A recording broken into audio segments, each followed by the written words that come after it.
Support for the Legislative Gazette comes from New York State United Teachers, working to support students, educators, and public schools as the center of their communities through the Public Schools Unite Us initiative.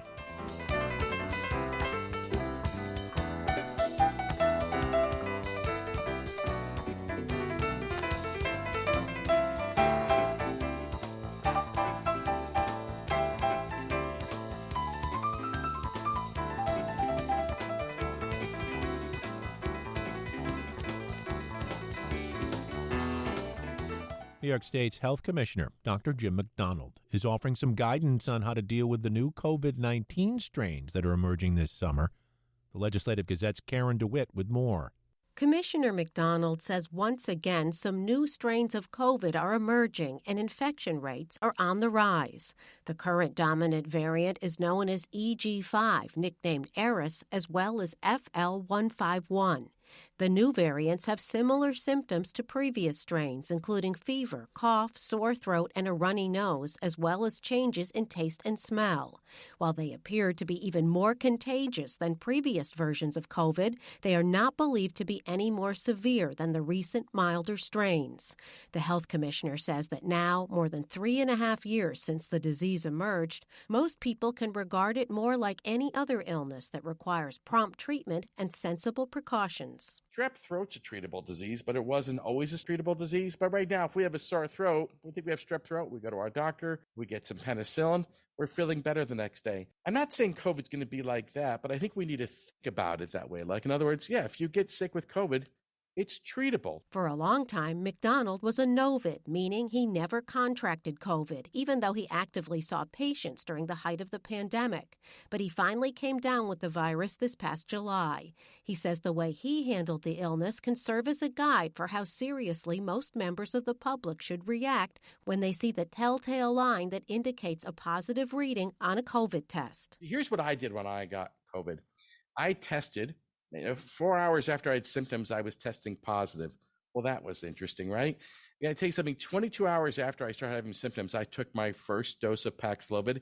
So I called my healthcare provider. I had a visit the next day. Paxlovid is an antiviral medication widely used to treat COVID-19 symptoms. McDonald, who is fully vaccinated and boosted, says it worked. 16 hours after I took my first dose, I could tell I was heading in the right direction. The Federal Centers for Disease Control continue to recommend that people who test positive stay home for 5 days to avoid spreading the virus, and if you have to go out, wear a mask. The health commissioner says older people and those with underlying conditions need to take more precautions, including keeping up to date with booster shots. McDonald says he's been told by CDC that the latest booster, designed to react to the new strains, should be available next month. When it comes out, 3rd or 4th week of September, I'm hoping a lot of New Yorkers get their arm over to the pharmacy or their healthcare provider and get that new vaccine. McDonald says he anticipates that the new vaccine will be available to everyone who wants one. In Albany, I'm Karen DeWitt.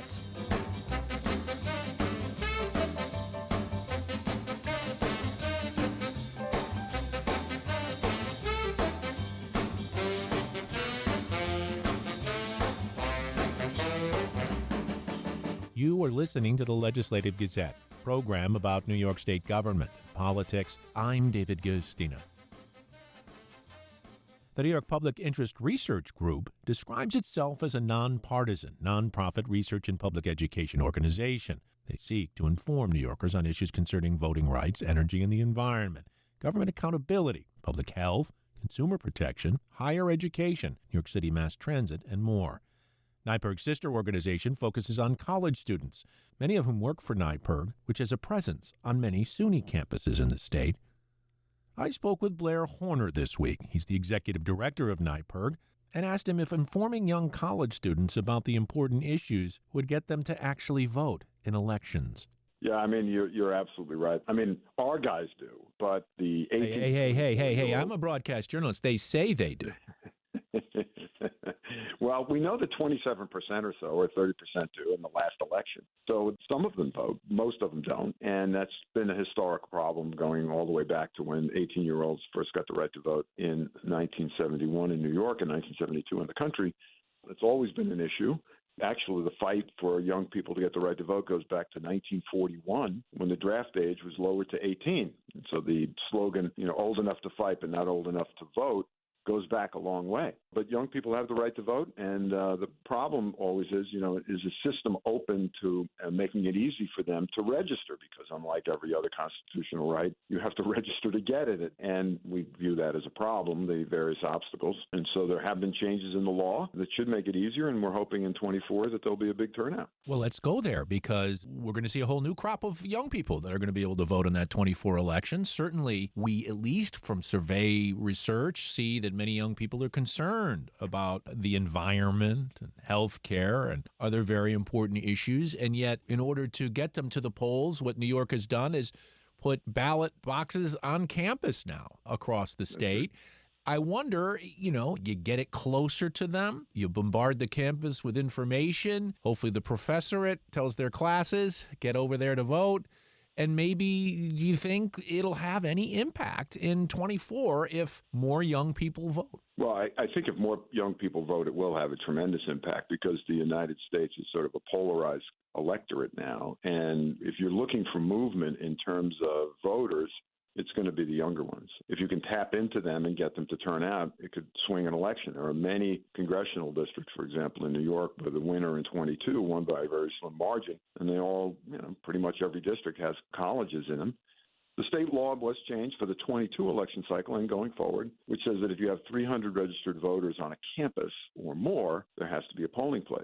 They didn't seem to have much of an impact in the 22 election cycle. One of the reasons could be, although we don't really know for sure, is that if the easy way to register to vote is to go through the Department of Motor Vehicles website, because it populates your information, you just say you want to be registered, but that registers you at the address that's on your license, which may not be the place where you live come the fall. And so it may be that there's a lot of college students who knew they were registered to vote, thought they could vote on campus, and then to their surprise, when they went to the polling place, could not vote. The previous host of this program, Dr. Alan Shartuk, used to say, is that accidentally on purpose? Why wouldn't that have been thought of by the experts, and why aren't there forms to register there on campus along with the booth?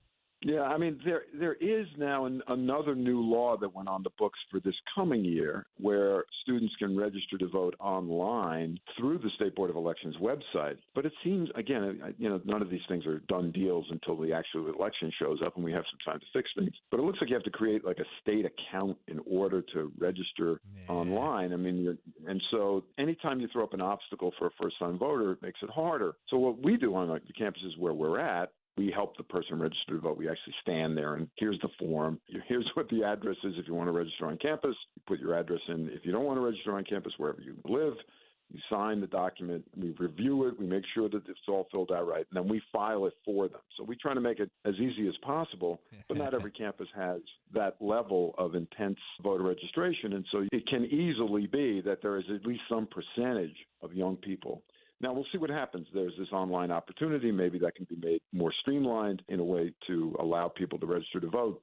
But again, there is this issue of where's your address? And every county sort of deals with college voter registration slightly differently. And so it makes it more complicated unnecessarily. But to your point, is that on purpose?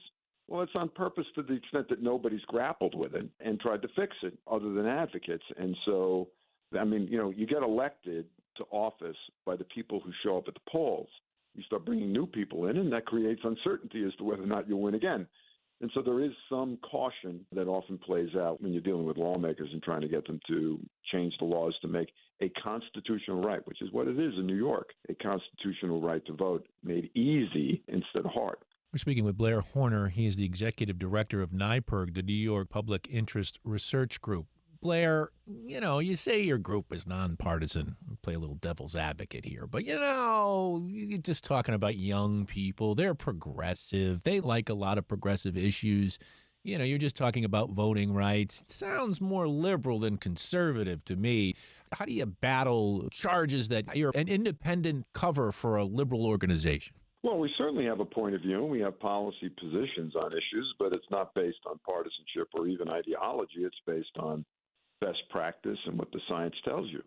So in our polarized country, our toxically polarized country, believing in science can often be tagged as a partisan. You have a partisan perspective because because you believe in science. And so, for example, there are people argue that you're a liberal Democrat in disguise if you believe in the science of climate change, which is a fact, and it is science.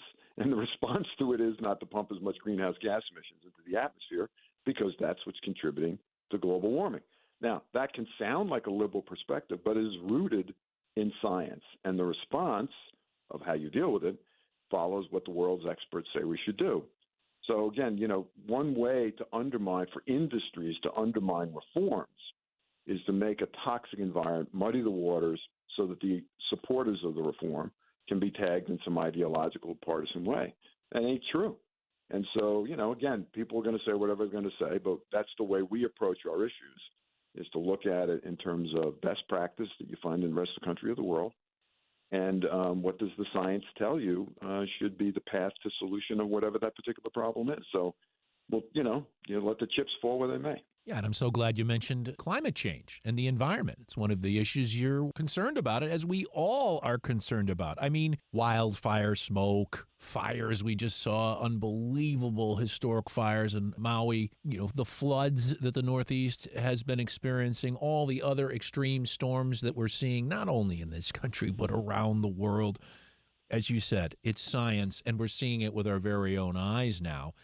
But the question, if we put it on a political spectrum from liberal to conservative, I spoke to Ed Cox, the head of the Republican Party in New York last week, Blair, and I said, why won't the Republicans embrace the job potential of climate change? So, for example, in New York, jobs could be created to help mitigate climate change. We have infrastructure. We have all sorts of things we need to do to get our communities ready as the climate is changing. And he said, no, it's too little, too late. The New York can't do it on its own, so we don't want to spend that money. Yeah, I mean, I've known Ed Cox a long time. I view him as a, serious person who thinks about where he's at, but he couldn't be more wrong. I mean, this is a worldwide problem. You don't say, well, because we can't control the outcome that much because we're only the 12th biggest economy in the world, that we can't contribute, we can't stop China from doing it, therefore we should do nothing. That's a defeatist view that leads to the situation we're in now. The solution is everyone has to do something about it, every level of government. And in the United States, it's hard to get anything done through the Congress, particularly now that it's split, and because you have people that say, well, it costs too much. Of course, they don't consider what are the costs to catastrophic climate change. Existential cost. That's right. What is the cost to lower Manhattan being underwater? What is the cost to skyrocketing asthma rates? What is the cost to wildfires that are out of control that burn cities to the ground? I mean, those are huge costs that nobody talks about. It's somehow as if the status quo would be the cost forever, and by adding costs to move to a green economy, you're somehow, that's the analysis. That's ridiculous. That's Blair Horner, Executive Director of NYPIRG, the New York Public Interest Research Group.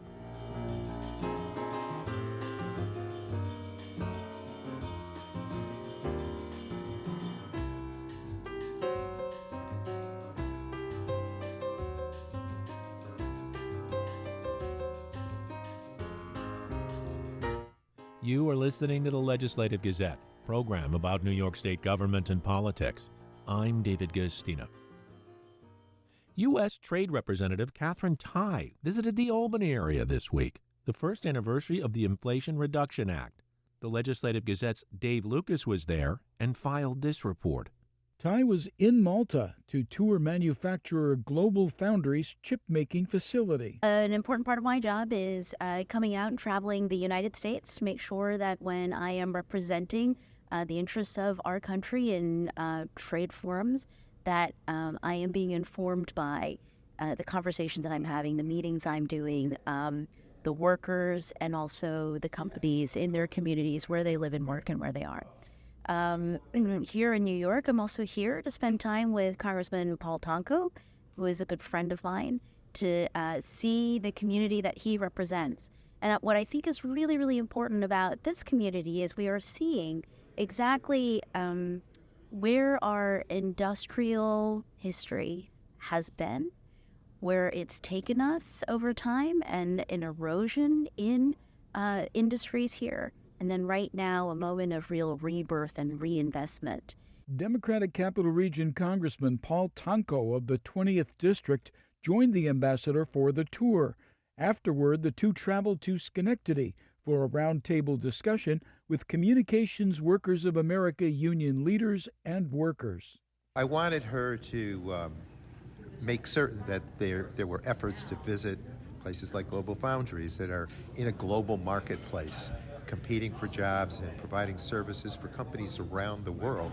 So it's important to keep that context of trade and the importance of it, but at the same time having a meeting with the union workers who have seen through generations what has happened, where we lost that impact of union jobs in the area and how contracts have been hurtful in the past. Tonko says the chip maker is poised for growth due to demand from automakers and the telecommunications industry. So that history being shared here with great passion by union voices at the table, and her being in that same sort of thinking, knowing that there's a way to do this that will not harm American jobs, union jobs. So bringing that discussion together so that we can understand each other's passion and establish the goals and principles that need to move us forward with negotiations on these global partnerships and trade outcomes. Biden administration officials and Democrats have been touting the impacts of the Inflation Reduction Act. Ty tells WAMC the CHIPS and Science Act also had its anniversary in August, and making the capital region a semiconductor chip manufacturing hub is a component of reasserting American innovation. There are so many pressing needs, as President Biden says. We are living at a real inflection point. There's a digital transformation that's happening around the world. There's a climate crisis. It's creating a need for new technologies. There are geopolitical changes happening around us, and then we've just woken up to the fact over these past few years that our supply chains are sprawling and fragile, and globalization itself has got to evolve and adapt. But I think at the very top of the list in terms of what we need to be paying the most attention to is reinvesting and investing in America and in Americans, to focus on the fact that our economy and our country is made up of people. Ty says it is the government's responsibility to ensure Americans have economic opportunity and a bright future. For the Legislative Gazette, I'm Dave Lucas. The Sullivan County Department of Public Health is reminding residents to get vaccinated in light of an increase of pertussis cases in the county. The Legislative Gazette's Jesse King with more. Better known as whooping cough, pertussis is an airborne illness characterized by intense coughing fits that end in a distinctive whooping sound, signaling that someone is gasping for air. Department of Public Health Director Karen Holden says Sullivan County confirmed 5 new cases of pertussis just last week. She says that makes a total of 16 cases so far this year, the most the county has seen since 2016. Holden says pertussis often starts with basic cold symptoms, which worsen over the first 2 weeks. Patients might develop a slight fever, vomiting, shortness of breath, or turn blue in addition to the coughing fits. Holden says those fits can last up to 10 weeks or longer. So it's not just where someone coughs, like when you have allergies or when you have a regular cold or bronchitis, but people actually get coughing fits, and it makes that whooping noise. Sometimes older children or adults don't get that whooping noise. Children that are young get it because their airway is smaller, which is why it's so important that if you're concerned about it, that you see a provider. That's right. Older populations can catch and spread whooping cough, too. It's often talked about in the context of children, though, because pertussis poses a particular threat to kids and babies. The Centers for Disease Control and Prevention has seen a rise in cases since the late 1980s, and between 2010 and 2020, up to 20 babies died each year in the U.S. The younger a baby is, the less developed their immune system is, and the more likely they are to need hospitalization. The CDC says whooping cough can lead to complications like violent shaking, pneumonia, apnea, and encephalopathy, or brain disease. Holden says unvaccinated children and adults can also experience more severe symptoms and complications. And so, in tune with National Immunization Awareness Month, the county is reminding residents to get the jab and boosted. I think that we focus mostly on our children, like, oh, the kids have all their shots, people will say. But as adults, we also need to continue to take good care of ourselves, and one of those ways is to make sure that we're vaccinated for diseases we can prevent against. Holden notes the vaccine for whooping cough is lumped in with the vaccine for diphtheria and tetanus. The CDC recommends infants and children get a total of 5 jabs of the DTaP vaccine over the course of early childhood, 3 shots and 2 boosters up until age 6. Then the Tdap booster is recommended for patients between the ages of 11 and 12, and then every 10 years after that. Holden says pregnant women can also help give their baby some immunity in those first 2 months by getting the Tdap booster during the early part of their 3rd trimester.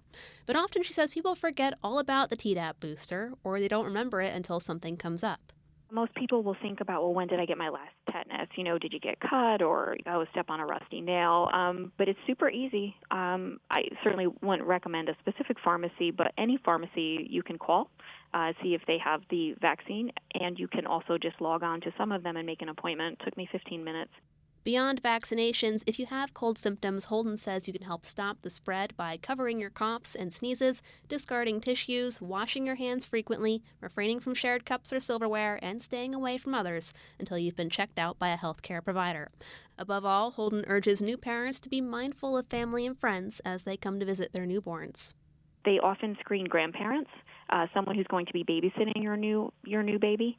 You should think about, their siblings. Are they up to date? Any aunts and uncles? Everyone wants to come and visit, right? Everyone wants to visit the baby. So make sure that friends and family and loved ones are up to date on their vaccines. If you or your provider needs more information, Holden says the county has a registered nurse or epidemiologist on call 24/7 at 845-292-5910. For the Legislative Gazette, I'm Jesse King.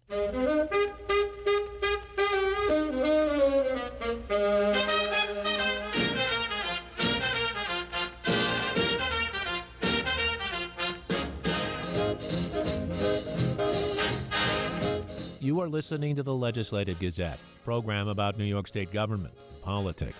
I'm David Gustina. As food insecurity has grown across the state, officials in Schenectady County have launched an effort to combat food insecurity. The Legislative Gazette's Alexander Babby with more. The Schenectady County Food Council is a collaboration of area organizations working to increase food security.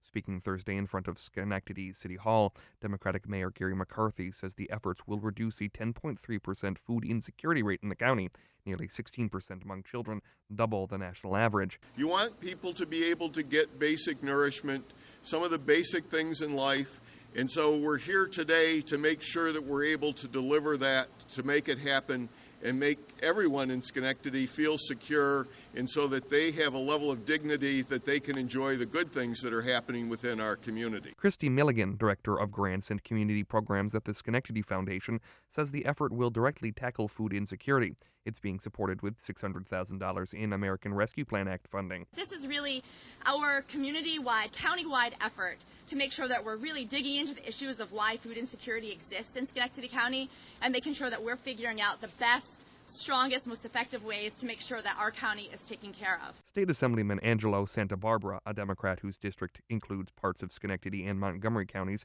and a member of the council's steering board, says collaboration is key. This initiative brings together leaders from various organizations, elected officials like myself, and a diverse range of partners, all uniting under a common mission to enhance food security here in the city of Schenectady and across Schenectady County. Natasha Pernicka, CEO of the food pantries for the Capital District, says the COVID-19 pandemic exacerbated residents' struggles. We are seeing food pantries from around the state and locally reporting over 100% increases of people seeking assistance in the past year.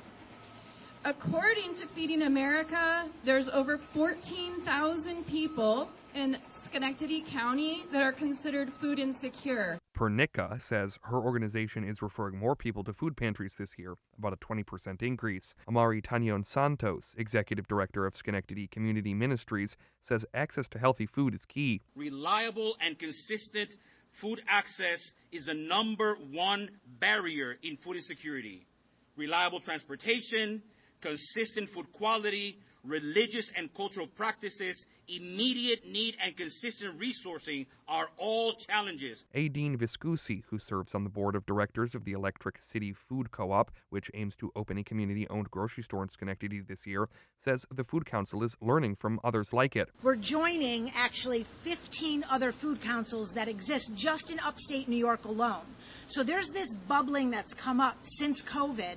We're just one food council of 16 that are meeting in Syracuse next week to learn from each other. Some of these food councils are a little bit more advanced than ours.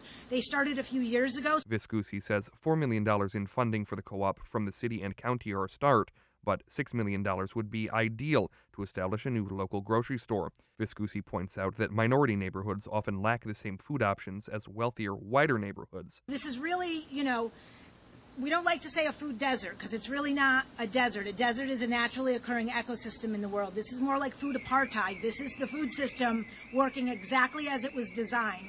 It's white middle class people who have cars who can afford, disposable income to get their food. Mona Golub is Vice President of Public Relations and Consumer Services for Northeast Grocery, the combined price chopper Market 32 and Tops, as well as a member of the council steering board. She says the grocery chain takes an active role in addressing food insecurity. We've been working in fresh recovery for nearly a decade now with all 12 of the regional Feeding America food banks that are in our marketing areas. There's also the Farmers Market, which runs every Thursday from May until November 1st from 9:30 a.m. to 1:30 p.m.